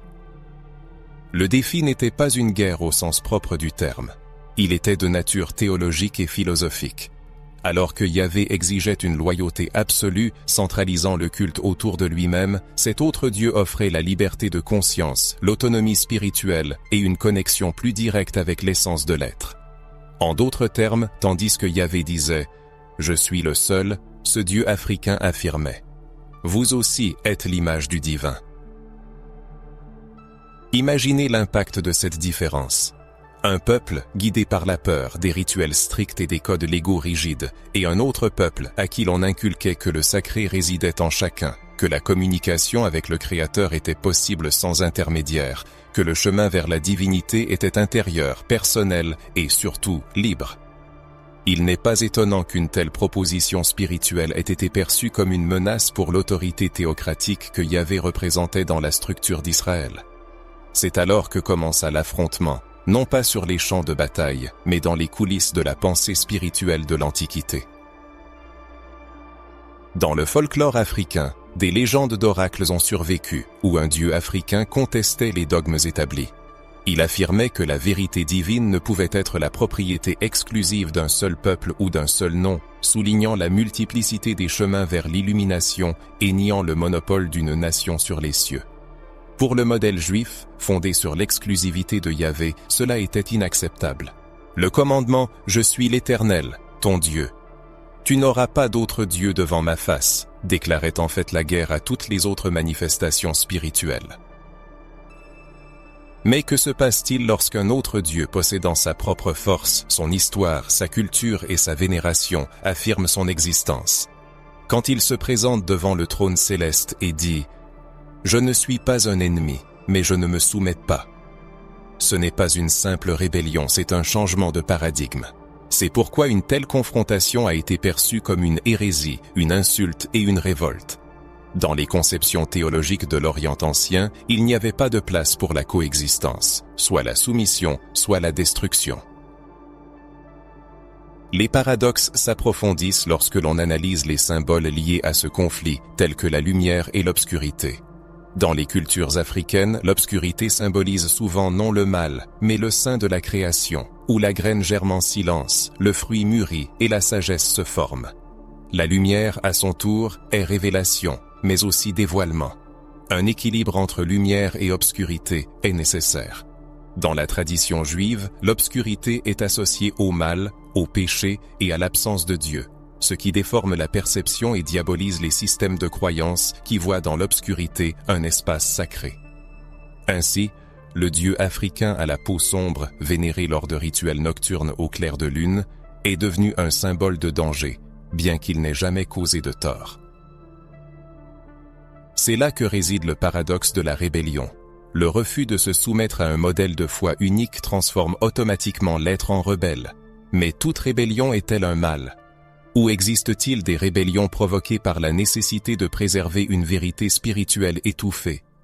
Peut-être le défi de ce Dieu africain n'était-il pas dirigé contre Yahvé, mais contre la tentative humaine de limiter Dieu à une seule image, un seul nom ou une seule doctrine. C'est là l'essence de la question. A-t-il été effacé des Écritures pour avoir menacé Yahvé ou pour avoir menacé le système? Car un Dieu qui appelle les gens à la liberté de pensée, de sentiment et de recherche de la vérité en eux-mêmes, affaiblit le pouvoir de ceux qui cherchent à contrôler la foi. C'est cela, et non une confrontation spirituelle, la véritable raison de l'expulsion de nombreux dieux de l'histoire. L'affrontement n'était pas visible aux yeux humains, il n'y avait ni armée ni épée, mais des décisions éditoriales, des assemblées de chefs religieux déterminant quels livres resteraient et lesquels seraient brûlés, des traductions qui changeaient en les noms, et des manuscrits enfouis. Au centre de tout cela se tenait le Dieu africain qui osa déclarer « Moi aussi, je suis ».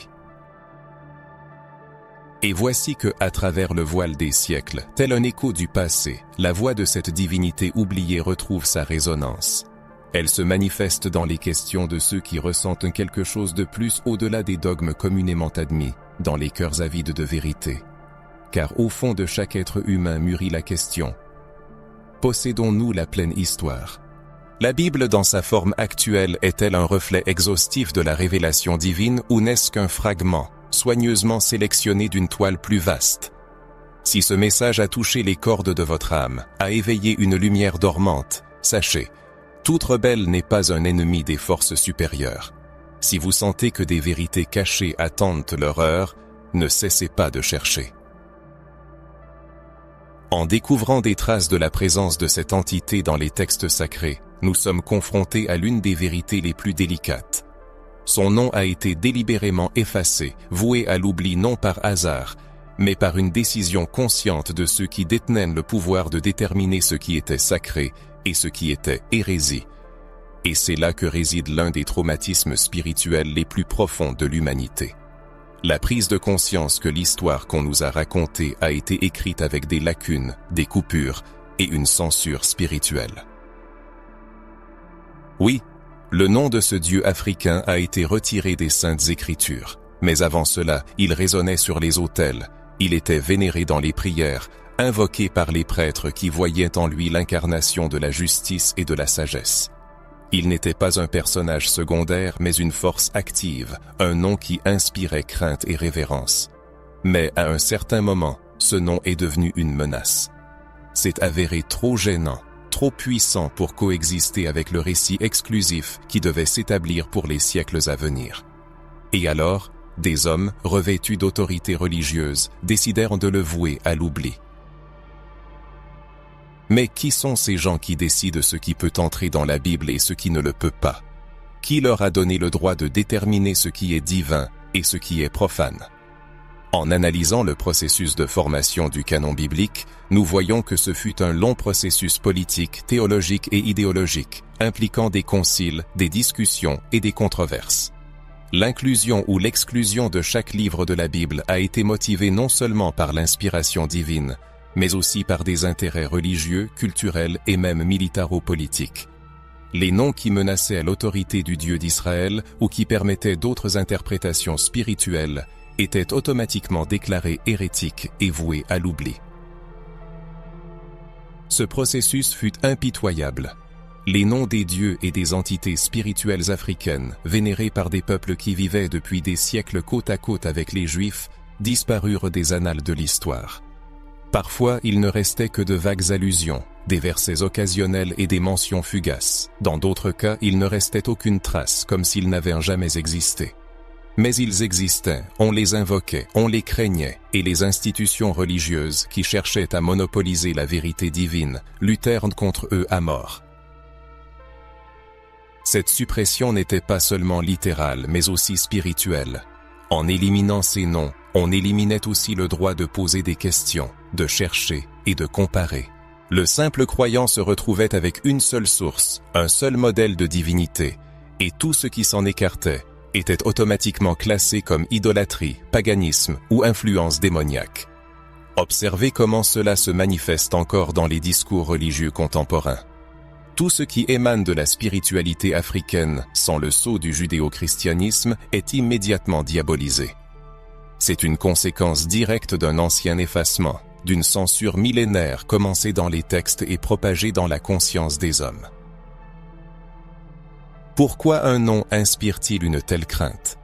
La raison réside dans la puissance inhérente au nom. Un nom est une fréquence unique, une identité inimitable, une sorte de clé vers le secret. Prononcer le nom d'une entité avec une foi sincère et une profonde révérence peut ouvrir les portes des sphères spirituelles. Les peuples anciens en étaient parfaitement conscients. C'est pourquoi le nom de Yahvé était gardé avec tant de soin. Il n'était écrit qu'avec des consonnes, et on s'abstenait de le prononcer à haute voix. De la même manière, le nom de la divinité africaine était tenu dans le plus grand secret. Mais, contrairement à Yahvé, sa dissimulation n'était pas dictée par la jalousie, mais par une peur dévorante. La peur que ce nom n'éveille un peuple endormi, ne révèle l'existence de multiples voies d'union avec le divin, ne démontre que le Saint-Esprit peut se manifester non seulement sous des formes habituelles, mais aussi dans le battement rythmé d'un tambour, dans les mélodies des ancêtres, dans les danses autour d'un feu ardent, dans des prières prononcées dans des dialectes aujourd'hui oubliés. La véritable terreur résidait dans le fait que les gens retrouveraient la capacité d'entendre directement la voix de l'Esprit, sans l'intermédiaire des institutions religieuses, des doctrines strictes et des hiérarchies complexes. À cet égard, une question légitime se pose. Qui a le droit de déclarer quoi que ce soit comme hérésie? Qui osera pointer du doigt une tradition spirituelle enracinée dans des millénaires et déclarer péremptoirement « Cela vient du diable ». Quels sont les critères utilisés pour tracer la frontière entre le sacré et le profane? Souvent, le critère est d'une simplicité extrême. Tout ce qui ne peut être contrôlé par la religion dominante est immédiatement réduit au silence. L'hérétique n'est pas ce qui est faux par essence, mais ce qui échappe au contrôle, ce qui s'adresse directement à l'esprit humain sans demander la permission de quiconque. Ceci nous amène à la question délicate, mais nécessaire. Certaines figures, présentées dans la Bible comme des démons ou des esprits maléfiques, ne seraient-elles pas en réalité des entités spirituelles d'autres cultures qui ont été délibérément diabolisées? L'histoire regorge d'exemples similaires. Souvent, les divinités des peuples vaincus étaient rabaissées au statut de créatures maudites. Ce qui était considéré comme sacré dans une culture devenait une abomination dans une autre. Et lorsque la religion acquiert un pouvoir politique, elle impose impitoyablement ses propres codes spirituels, effaçant tous les autres. Cependant, la mémoire spirituelle ne disparaît pas sans laisser de traces. Elle ne peut être effacée par la peinture ni détruite par le feu. Elle continue de vivre dans les rêves, dans les visions, dans les mots transmis de bouche à oreille, de génération en génération. Et même après des siècles de censure, le nom du dieu africain continue de pulser dans les coins reculés de la terre, résonnant dans les champs anciens et faisant écho dans les forêts, les déserts et les cœurs de ceux qui refusent de croire que la vérité ne peut être contenue que dans un seul livre. La Bible est, sans aucun doute, sacrée, mais elle n'est pas la seule expression de la voix de Dieu. C'est pourquoi de telles vidéos sont d'une immense importance, car elles éveillent des questions, libèrent la pensée et rendent aux gens le droit de chercher et de trouver.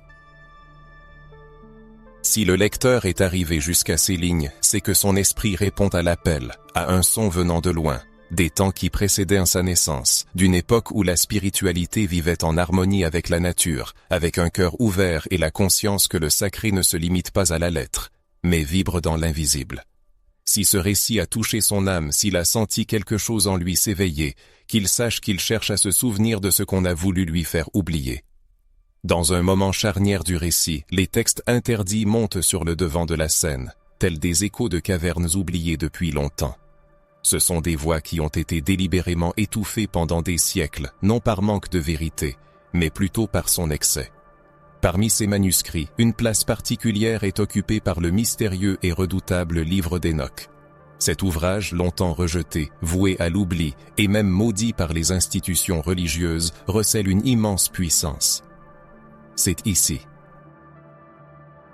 que le lien avec la divinité africaine oubliée commence à prendre des contours de plus en plus nets.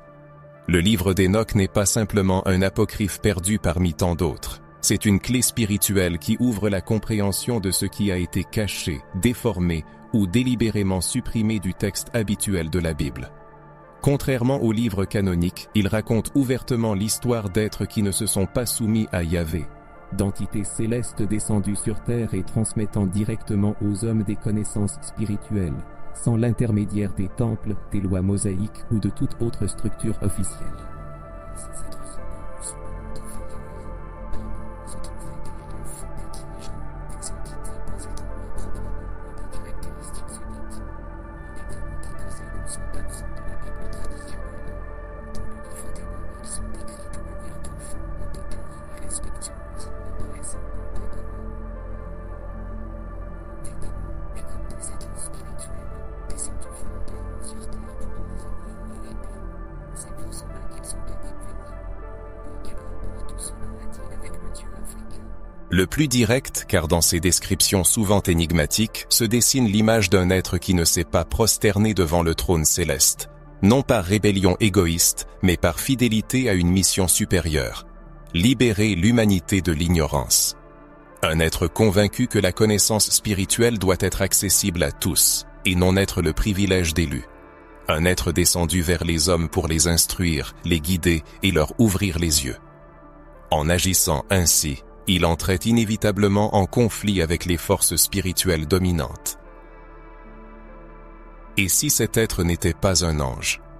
Et si c'était une divinité ancestrale, vénérée par les peuples de Couche, d'Éthiopie et d'autres régions au sud d'Israël, un dieu africain, présenté par la suite comme un veilleur simplement pour atténuer sa présence dans les registres historiques?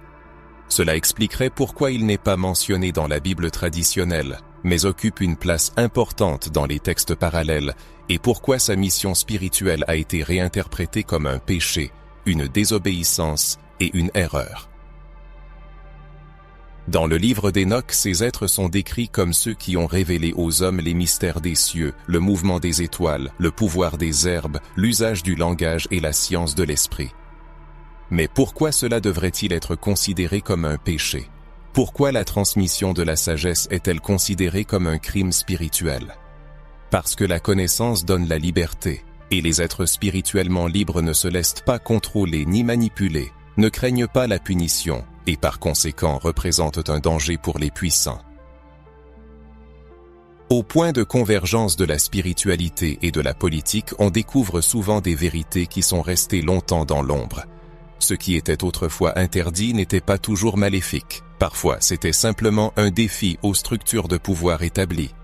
Le livre d'Enoch ainsi que d'autres écrits cachés comme le livre des Jubilés et l'Apocalypse d'Abraham, ainsi que des fragments découverts parmi les manuscrits de la mer morte, forment une toile spirituelle alternative. Sur cette toile, divers récits coexistent avec le récit traditionnel de Yahvé, et le divin se manifeste sous une multitude de formes. Dans ces textes, on retrouve la présence d'une divinité africaine, dont le nom reste non prononcé, mais dont les traits, les gestes et les missions se reflètent dans les images d'êtres oubliés. L'importance de cette découverte est difficile à surestimer. Si l'on admet qu'une part de vérité est contenue dans ces textes, il faut aussi admettre que l'histoire spirituelle de l'humanité n'a pas été entièrement racontée. Il existe des fragments perdus qui portent la couleur, le rythme et l'identité africaine. La révélation divine ne venait pas seulement d'en haut, mais aussi de l'intérieur, se manifestant non seulement dans les déserts d'Israël, mais aussi dans les eaux des rivières éthiopiennes, dans les montagnes de Couche et dans les forêts où les prêtres africains élevaient des chants qui guérissaient l'âme et éveillaient l'esprit. C'est pourquoi la dissimulation de ces textes a de si profondes conséquences. Ils n'ont pas été simplement ignorés, mais combattus, délibérément supprimés et déclarés dangereux. Mais dangereux pour qui ? Pour la vérité ou pour ceux qui craignaient de perdre le pouvoir si les gens voyaient le monde au-delà des cadres qui leur étaient imposés? La prise de conscience que cette dissimulation se poursuit encore aujourd'hui est alarmante. Peu de prédicateurs mentionnent le livre d'Enoch, peu d'églises le recommandent à la lecture et peu de séminaires théologiques osent explorer ses profondeurs, car il ne s'inscrit pas dans le cadre accepté, ouvre trop les yeux et ravive le souvenir d'une spiritualité plus ancienne, plus libre et plus vivante, où le sacré n'a pas besoin de traduction, car il est en soi précieux et significatif. En lisant ces textes, beaucoup ressentent un malaise qui est en réalité un éveil, le sentiment de découvrir quelque chose de longtemps connu, mais oublié. C'est une mémoire spirituelle réprimée par des siècles de doctrine, de peur et de condamnation qui renaît lentement. Si le lecteur est arrivé jusqu'à ces lignes avec un cœur ouvert, il fait déjà partie de cette réunification, un contact avec une connaissance qui dépasse la religion, traverse le temps, sauve, réunit et nous rappelle qui nous sommes. Si une voix intérieure dit « Je le savais déjà », sans même en avoir conscience, c'est l'appel de la vérité qui nous parle par notre nom. Au fil des siècles, les échos de cet effacement se sont manifestés non seulement dans les textes cachés et les noms biffés, mais aussi dans les fissures de l'âme, des blessures invisibles qui touchent profondément l'identité spirituelle des personnes d'origine africaine dans le monde moderne. L'oubli forcé du Dieu africain, la censure de ses rituels, la criminalisation de ses pratiques et la délégitimation de sa présence spirituelle ont laissé une empreinte indélébile sur l'héritage ancestral. C'est peut-être pourquoi beaucoup ressentent encore un manque dans la foi qu'ils ont héritée, une absence difficile à expliquer, mais qui pulse, tel un charbon ardent dans la poitrine. À maintes reprises, des Afro-Américains assis sur les bancs d'église écoutaient des sermons inspirés, louaient le Tout-Puissant de tout leur cœur, mais, néanmoins, quittaient le temple avec un sentiment de vide intérieur. Ce sentiment de vide ne témoignait pas d'une absence de foi, mais plutôt d'une perte d'identité. On leur apprenait à aimer Dieu, mais on leur inculquait en même temps de l'aversion pour tout ce qui était lié à leurs origines. On les habituait à craindre les sons des tambours, à condamner les mouvements de danse, à rejeter les langues ancestrales, à se méfier de leur propre corps, de leur couleur de peau et de leur force spirituelle. Tout ce qui venait d'Afrique était présenté sous un jour sombre, comme quelque chose de douteux et d'impie, comme si Dieu, en distribuant sa lumière, avait oublié tout un continent. Cela conduisait à une rupture spirituelle, car il est impossible d'avoir une foi pleine si elle exige la négation de sa propre essence et l'aliénation de ses racines pour se connecter au divin. C'est à ce moment que l'oubli du Dieu africain ne devient pas seulement un problème historique, mais se transforme en une blessure béante qui saigne encore aujourd'hui dans les structures religieuses qui continuent d'ignorer ou même d'être hostiles à tout ce qui est lié à l'héritage africain. Lorsqu'un peuple perd le lien avec le principe spirituel qui définit son identité, Il devient vulnérable, sujet au contrôle et à l'oppression, acceptant sans mots dire des doctrines créées pour réprimer sa volonté. Ce Dieu oublié incarnait quelque chose de plus qu'un simple culte ou un ensemble de rituels. Il symbolisait la liberté et l'indépendance spirituelle, la possibilité d'entendre Dieu directement, sans l'intermédiaire des temples, la soumission au système religieux hiérarchique et la prosternation devant une théologie qui ne l'a jamais reconnu comme légitime. Revenir à la mémoire de ce Dieu, c'est avant tout restaurer la dignité spirituelle du peuple africain, ce qui est alarmant car cela brise les structures établies, restitue le pouvoir et active une réunification qu'il n'est plus possible de contrôler. Ces dernières années, on observe un réveil silencieux mais puissant parmi les jeunes Afro-Américains qui commencent à remettre en question les racines de leur foi. Des Afro-Américaines, en regardant leurs cheveux, leurs danses et leur façon de célébrer la vie, se demandent pourquoi on leur a appris à avoir honte de ce que leurs ancêtres considéraient comme sacré. Des Afro-Américains.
Des chants rappelant les prières ancestrales, des rites de baptême dans les rivières, semblables aux anciennes initiations aquatiques, des prières en cercle, en communauté, avec le rythme et la participation du corps et de la voix. Ce n'est pas seulement du syncrétisme, mais une forme de résistance spirituelle, des semences vivantes et des souvenirs qui ont survécu même sous l'assaut de la théologie eurocentrique, avec ses formules froides et ses liturgies sans âme. L'Esprit de Dieu n'a jamais été confiné à des cadres, il est libre de se manifester où il veut, y compris parmi les fils et les filles de l'Afrique. Lorsqu'ils se tournent vers eux-mêmes et découvrent l'étincelle divine, non pas apprise dans une école biblique, mais pulsant au rythme du cœur, une transformation s'opère. La prière prend de nouvelles nuances, la lecture de la Bible devient plus profonde, et la louange, une expression sincère de l'âme, et non une simple imitation. C'est ainsi que l'oubli est surmonté, lorsque l'on ose se souvenir, poser une question, écouter la voix intérieure qui affirme « Toi aussi, tu es un temple, un autel, la demeure du sacré. »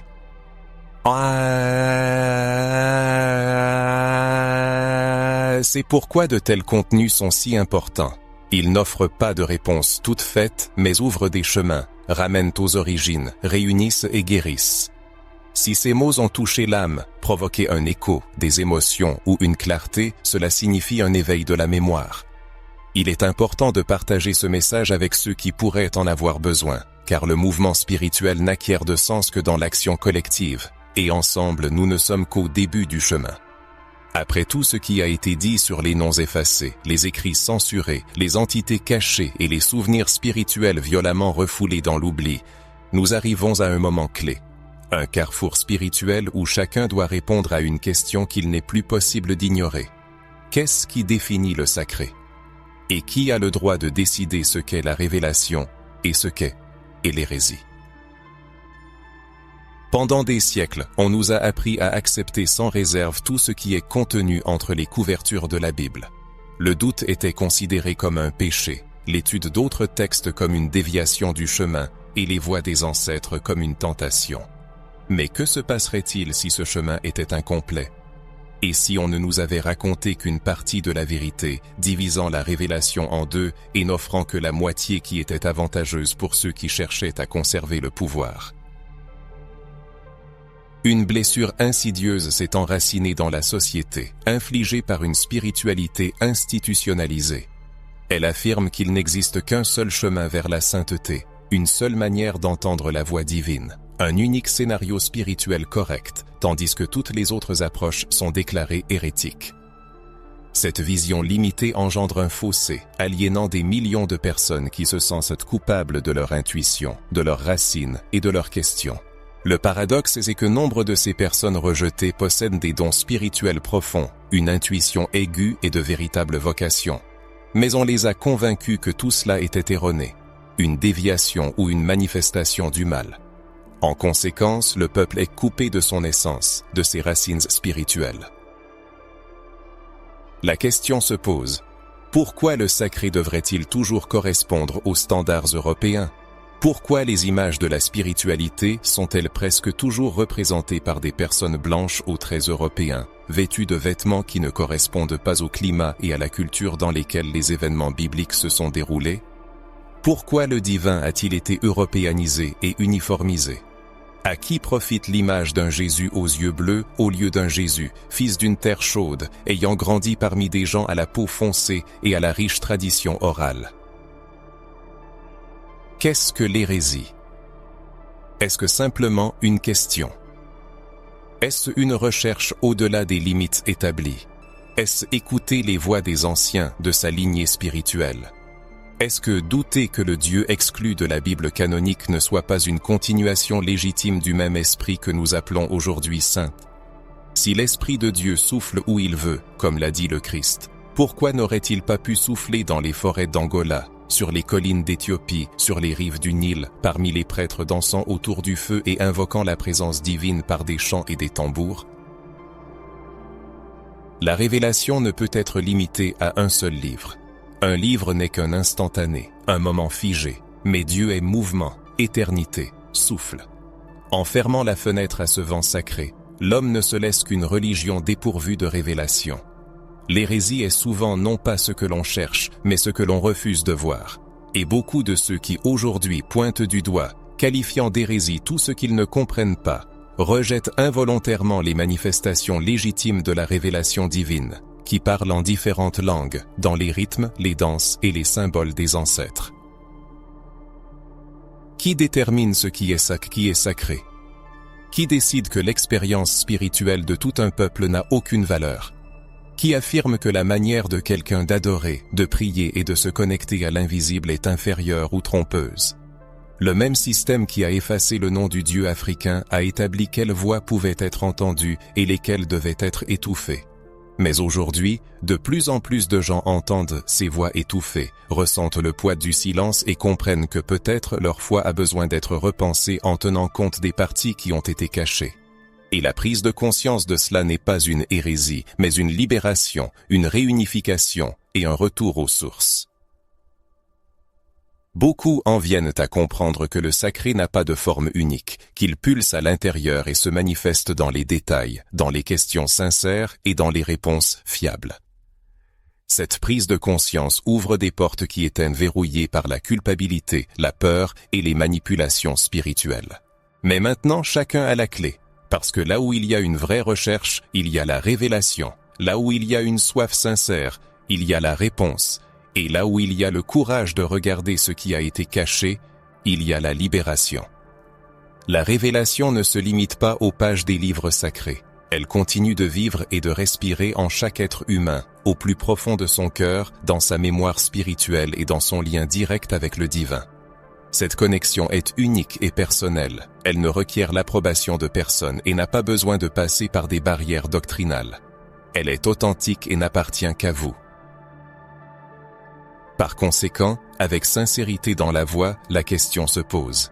Qu'a-t-on inculqué comme hérésie? Peut-être était-ce la véritable révélation.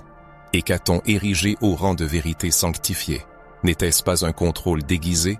Qui seriez-vous aujourd'hui si vous réalisiez que le divin est présent aussi dans votre culture, dans votre lignée ancestrale, que le Dieu oublié n'était pas un rival de Yahvé, mais seulement le reflet du même esprit, exprimé dans une autre langue? Si ces mots résonnent en vous, si à un moment donné quelque chose vous a fait frissonner, pleurer ou vous figer dans le silence, sachez que c'est la voix intérieure qui pose la question. Et si on ne m'avait montré qu'une partie de la vérité?